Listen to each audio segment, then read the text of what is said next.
You're all very welcome here to the Cube building here on the Thorn Road in Letterkenny. It's the office of the Common Law Information Centre, and we're meeting here today. We had a press conference scheduled at this time, and a number of the local newspapers and the two major radio stations in the county were invited, but unfortunately none of them thought it important enough to show up, and their avoidance speaks volumes in itself. Anyway, just to let you know that we are part of the Common Law Information group here in Letterkenny, and we formed 5 years ago last month for the protection of people's property against vulture funds who were running riot at the time, and still are running riot at the time. And we have achieved quite a lot in the 5 years, and our membership is significantly large. So we're just to give an update on a few issues, and we'll be showing some shots on the screen in a little while, and we'll explain a lot of issues. And we want to speak about a member of our group, senior member of our group, who was taken to court recently and given a jail sentence for very trivial road traffic issues, and we can prove conclusively that these were exaggerated to a great degree. And we'll also be bringing your attention to the current situation at Falsk in County Roscommon, and we'll be doing paperwork for the McGann family, and they're currently experiencing great deprivation down there due to the activities of KBC Bank and their cohorts down there. So we'll be able to demonstrate, anybody is interested, that we have conclusive evidence that they are acting unlawfully. So with that, we'll move on to some of the slides here, and maybe we could just get over to that now. All right then, what we're going to do here, I just want to ask you questions. If this information was brought to your attention, what would you do? Okay, so we'll start off with the question, what if?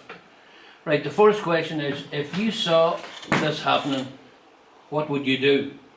Would you just ignore it and walk away? Right, that's a young guy getting bullied. If you saw this happening, would you just ignore it and walk away? I think it's a pertinent question to ask. If you lived maybe 150 years ago and you saw this happening, would you just ignore it and would you walk away? Again, I think it's a pertinent question to ask. Well, these men, they actually did something about it, and they didn't ignore it and walk away. What they did was they paved the way for constitutional rights and the rule of law in this country. So we had 1937, there you see the Constitution of Ireland, and it basically says it's the fundamental law of Ireland. It asserts the national sovereignty of the Irish people. The Constitution is broadly within the tradition of liberal democracy, being based on the system of representative democracy. Well, that's what we're told anyway. So, Article 40.5 of the Constitution, the dwelling of every citizen is inviolable and shall not be forcibly entered, save in accordance with law. That's what it reads. That's what we're told that the offices and the officers of the state are sworn to uphold. That's fine. The year 2018 ex-members of the British Army, loyalist paramilitaries evict an Irish family from their home.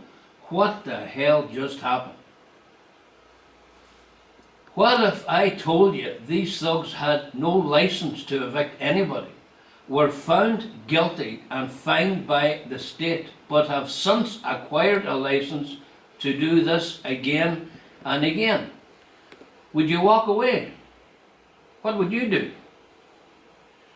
Well, this man, a retired member of An Garda Síochána, did not walk away. And Leona Reynolds told him he should have minded his own business before locking him up indefinitely. So much for the Constitution. Now this man here, he knew how to mind his business real well. And how do we know that? Because this man bankrupted a nation. The judge thanked him for his time before setting him free. So all I can say is, thank God for the rule of law and the Good Friday Agreement. Right? What would happen to you if you completely disagreed with what has happened with the McGann family, how the Constitution has been not overruled, it's been trampled into the ground, and you decided this man here who instigated, right, the eviction, he was in charge. What would happen to you if you happened to name and shame this man on social media? Well, I can tell you what will happen. You'll get into big trouble, and you become an enemy of the state. What happens? The judge says, go and get him. And I'm not saying that all members of the Gardaí are acting unlawfully. There are hundreds and hundreds of young members of the Gardaí who do an excellent job.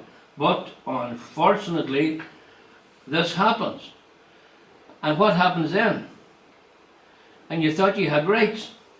And when it just actually seems that you don't have any rights. Now, if you bear with me for just 1 second here, I want to tell a story of a man who was one of the senior members of our group, and he got a summons.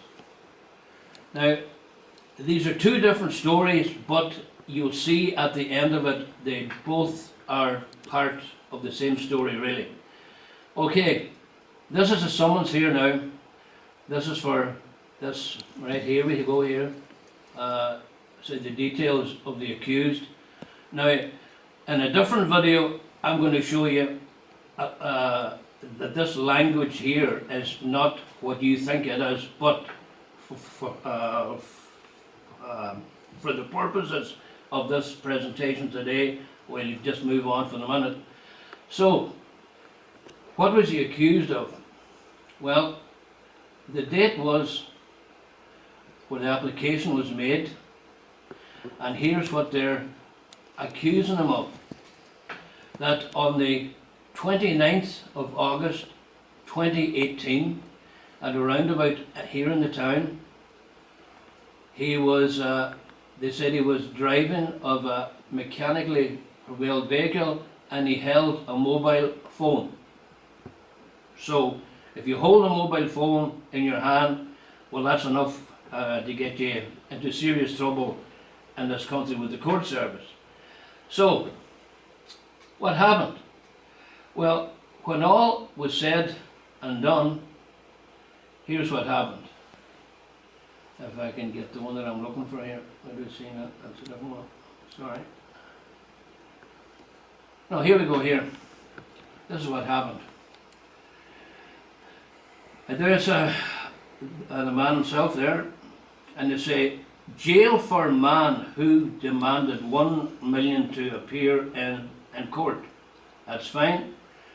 So the CA was sentenced to 2 months imprisonment after being brought before Letterkenny District Court on a number of motoring charges. So what were the charges? Well, we'll go down through it. It says here, He was charged with failing to produce a license and failing to produce insurance.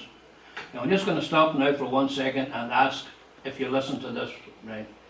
When is your license out of date? And I want an answer now. Well, I don't even know when my own license is out of date. I would have to check. Okay? So okay, we'll move on here.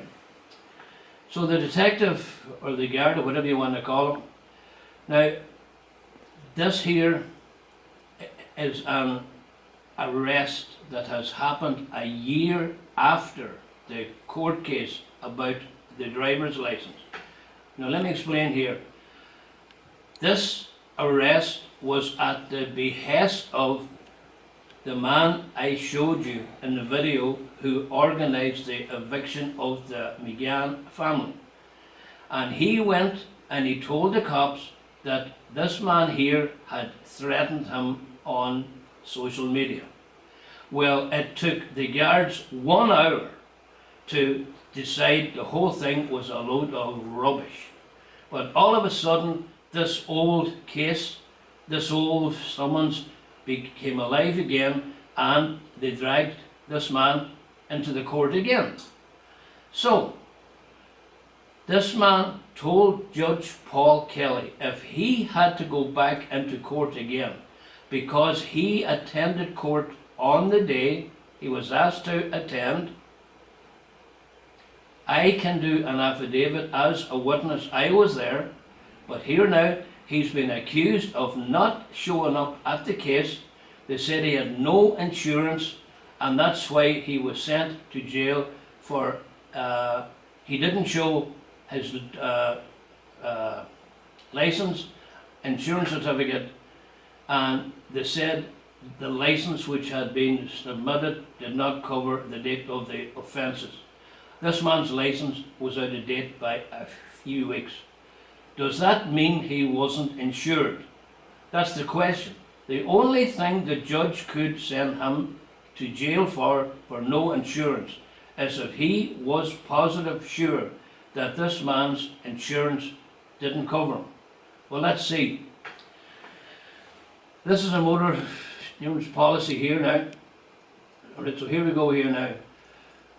Right, the insured, there he is. The man who's been accused all over the place of having no insurance. Where was the period of cover? From the 30th of May 2018 to the 29th of May 2019. Now, was he covered? Let's see. The drivers or classes of drivers whose driving is covered. Number one, the insured. The person's name below. There's a name. Any person in the motor trade who was driving with the insured's consent for the purpose necessitated by the overhaul, upkeep and or repair of the insured vehicle. Now this is the real line. Provided that the person driving holds a license to drive the insured vehicle or has had and is not disqualified from holding or obtaining such a license. Tom Dignam was insured, and Judge Paul Kelly sent him to prison for 2 months. Now, is that what you call justice? Well, in my mind, it's not. But why did they take Tom back into court? Why did they raid his house and arrest him in the first place? Well, this is why. We were talking early on about the McGann case, right?